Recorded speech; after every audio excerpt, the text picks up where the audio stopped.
story time, and today is Mexican Independence Day. It's not Cinco de Mayo, it is Mexican Independence Day, when Mexico was liberated and got to be their own country. So we're super excited for that day.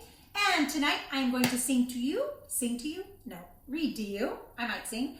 Todos a celebrar, everyone to celebrate. And this is a tribute to all of the wonderful traditions from Mexico. So thank you for joining me here tonight. I'm so happy you're here and I hope you had a really great day at school today.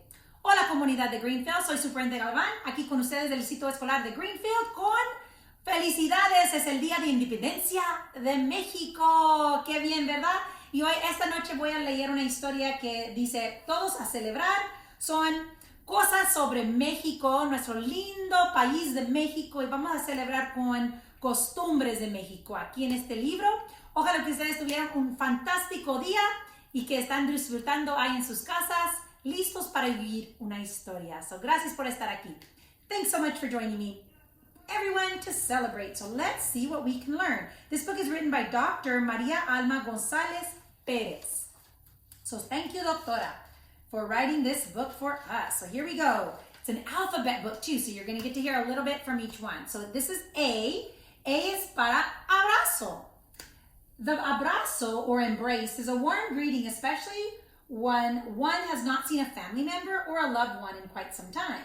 An abrazo is also expresses appreciation or friendship. How do you feel when you receive un abrazo? An abrazo is a hug, and that is definitely something traditional from our Latin culture. I always hug people when I see them, and I'm sure you do too.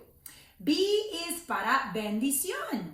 B is for bendición. Parents and grandparents bless their children at bedtime or upon bidding farewell. A blessing is given especially on the day of their wedding or on other very special traditions. So a bendición is a blessing. C is for cascarones. Cascarones or eggshells are dyed and colored and filled with confetti for Easter Sunday.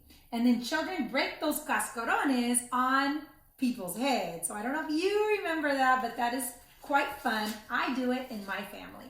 D is for dichos. Dichos are Hispanic culture. Our culture is very rich in family stories or dichos for every occasion. They are passed from grandparents and parents to children, and they're also called refranes or proverbs, and so they're like little stories about the culture. E is for español. Español is the majority of Hispanics speak Spanish. It's the third most spoken language in the entire world. F is for flamenco. If you have seen dancers, you probably saw flamenco dancing. It's a traditional dance from southern Spain, and it combines guitar music with song and dance. And they do dancing with their hands, clapping. You ever seen somebody do that? That's flamenco dancing. G is for gol. Gol! That's soccer. Soccer is a very important sport in the Hispanic culture and in many of our Hispanic countries. The objective of the game is to drive the ball into the opposing team net to make a goal. This is known as scoring a goal or goal. And they do that with their hands. I'm sure you've seen that. H is for huipil. Huipil. Huipil is a traditional indigenous tunic or a shirt. Something similar to what I'm wearing, but from a different part of Mexico. It can be short, like a blouse, or long, like a dress. This embroidery and colorful designs have a very special meaning. And so different dresses are from different regions in Mexico. Let's see. H-I. I is for iglesia. Religious customs are very important in the Hispanic culture. Entire families gather in the church, or la iglesia, to celebrate baptisms, weddings, and quinceañeras when you turn 15 years old. J is for árabe tapatío. El árabe tapatío is a traditional dance from Mexico. This folkloric dance celebrates the courtship between a man and a woman, and it's also known as the Mexican hat dance. K is for kermes. Kermes or Jamaica is a festival to celebrate holidays. There are games, food, and fun for the whole family. L is for loteria. Loteria is bingo, and it's a very traditional special game. It uses figurines of people, soldiers, and objects like the boot or the rose instead of numbers so that you can play, and when you win, you say loteria. That means bingo. M is for merienda. Merienda, families and friends gather at mid-afternoon for the merienda. A merienda is when you enjoy coffee or chocolate with a pastry and a pleasant conversation. It's like tea time, maybe? Like to have some tea with your friends. N is for Nochebuena. Nochebuena is Christmas Eve, which is just before Christmas Day. And the entire family share dinner, they go to church, and they gather to open Christmas gifts. O is for mal de ojo. Mal de ojo is the evil eye. And it's based on the popular belief that the stare of a person towards someone can cause them harm. An amulet called el ojo de venado is put on children to protect them. P is for piñata. I'm sure a lot of you know what a piñata is. Piñatas are very popular at children's birthday parties. There's a great variety of figures and cartoon characters that you can buy them in. And a birthday party loves piñatas. You fill it with toys and money sometimes, and for sure, candy. How many of you have piñatas at your birthday? You do? So do I. We love it too. Q is for quinceañera. A quinceañera is a young lady who has just turned 15 years old. She dresses very elegantly and has a big birthday party. The word quinceañera or quince is also used to refer to a 15th birthday party. R is for rosca de reyes. The rosca de reyes is a bread in the form of a crown to celebrate the Feast of the Kings on January the 6th.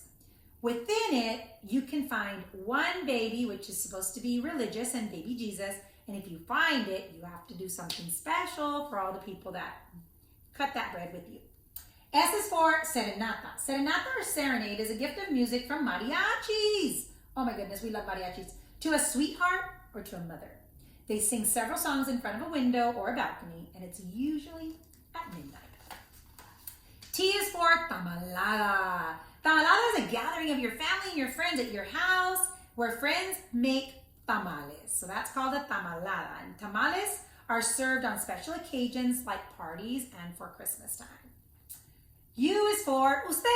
Usted means you. Usted is used to show respect or courtesy to older persons like parents, grandparents, or teachers. It's also used to direct ourselves to persons we may not know yet. So, hola, ¿cómo está usted? Instead of saying, hi, hola tú, it's better to say usted because it shows a sign of respect. V is for La Víbora de la Mar. La Víbora de la Mar, that's a song, a traditional children's game. Children march holding hands like an arch, and they run through the arches. They choose between different things that they can play, but they run around like Víbora de la Mar. W is for Wilfredo or Wilfrano. There are not too many words in Spanish that begin with the letter W. Wilfredo and Wilfrano are some examples. It's mostly used to write people's names. X is for Xochimilco. Xochimilco is a famous park in Mexico City.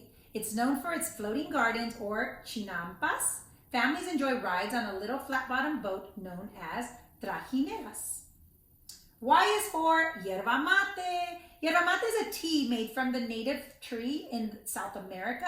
It's also known as a cultural drink. It's served in a gourd and called mate. So it's a tea. And finally, the last letter of the alphabet, Z. Z is para Zócalo. Zócalo is a main plaza in Mexico City. The plaza forms the heart of the activity in all of the Hispanic towns. It's like the plaza. And many kinds of events are celebrated right in the middle of the town, which is, for here, the plaza. So there you have it, boys and girls. This is a map of all of the wonderful Hispanic countries, Latino countries all over the world. And so we're super proud to share this story with you tonight. So thank you so much for being with me. Hope you had a really great 16 de septiembre, 16th of September, celebrating Mexican Independence Day. So I'm Supernova Gavan with the Greenfield School District, sending a great big bear hug from our family to yours.